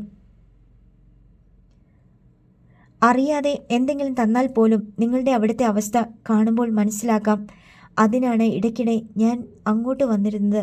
മാത്രമല്ല, അവൻ വന്നിരുന്ന ആ പഴയ ജീപ്പിൽ ഓരോ തവണയും ഞാൻ കോട്ടയം വരെ വന്നിരുന്നു. താനും നാറി. സിദ്ധാർത്ഥൻ കൈവീശി ശുക്രൻ്റെ കരണത്തൊന്നുകൂടി പൊട്ടിച്ചു. ഒരു മനുഷ്യനും അവൻ്റെ കുടുംബത്തിനും ഒരു പുരുഷായുസ് മുഴുവൻ സുഖമായി കഴിയാൻ എത്ര പണം വേണം? ചത്തുമലച്ച് അളിഞ്ഞു പൊഴുത്തു കിടക്കുമ്പോൾ ഈ പണമൊക്കെ എന്തു ചെയ്യും? പിന്നെന്തിനാടോ താനും തൻ്റെ പെങ്ങളും മക്കളും ചേർന്ന് എൻ്റെ അച്ഛൻ്റെ സ്വത്തെല്ലാം പിടിച്ചു പറിച്ചു വെച്ചത്? ശുക്രൻ ഉത്തരമില്ല. ഒന്ന് നിർത്തി സിദ്ധാർത്ഥൻ തുടർന്നു. എന്നെ കൊല്ലാൻ ആളെ വിട്ടതാരാ? ഞങ്ങളാ. എന്തിന്? എല്ലാ സ്വത്തുക്കളും നിന്റെ പേരിലാണെന്നറിഞ്ഞപ്പോൾ രാജമ്മയുമായി ഒരു വഴക്കിനിടയിൽ അത് ചന്ദ്രൻ്റെ നാവിൽ നിന്ന് വീണുപോയതാ. രാധികയുടെ വിവാഹശേഷം എല്ലാം നിന്നോട് പറയുമെന്ന് ചന്ദ്രൻ ഭീഷണി മുഴക്കിയിരുന്നു. അപ്പോൾ പിന്നെ നിന്നെ കൊല്ലാൻ അങ്ങ് തീരുമാനിച്ചു അല്ലേ? സിദ്ധാർത്ഥൻ പുച്ഛിച്ചു. അപ്പോൾ സത്യദാസ് തിരക്കി. ക്വാറിയിലും ഫാക്ടറിയിലും ഭൂരിഭാഗം തൊഴിലാളികളും മലയാളികളായതെങ്ങനെയാ? അത് ചന്ദ്രൻ്റെ ആഗ്രഹമായിരുന്നു. നാട്ടിലെ പണിക്കാർ മതിയെന്ന്. ഒന്നാമത് ആദ്യമൊക്കെ ഭാഷ ഒരു പ്രശ്നമായിരുന്നു. മാത്രമല്ല, ഇവിടുത്തുകാർ ആകുമ്പോൾ നമ്മളെ അനുസരിച്ചില്ലെങ്കിലോ? തണ്ണീർമുക്കവുമായി അടുപ്പമില്ലാത്ത തൊഴിലാളികളെ തിരഞ്ഞ് ഇവിടെ എത്തിച്ചത് ഞാനാ. ശുക്രന് ശ്വാസതടസ്സമുണ്ടായി. അവസാനം അവരും തനിക്കെതിരെ തിരിഞ്ഞുവല്ലേ? ബിജു ചിരിച്ചു. അത് അംഗീകരിക്കും പോലെ ശുക്രൻ തലകുലുക്കി. അപ്പോഴിനി അവസാനത്തെ ചോദ്യം. സിദ്ധാർത്ഥൻ്റെ വായിൽ നിന്നത് കേട്ടപ്പോൾ തന്നെ ശുക്രൻ അടിമുടി വിറച്ചു. താൻ ഭയപ്പെട്ടിരുന്ന നിമിഷം. അടുത്ത ഭാഗം നാളെ.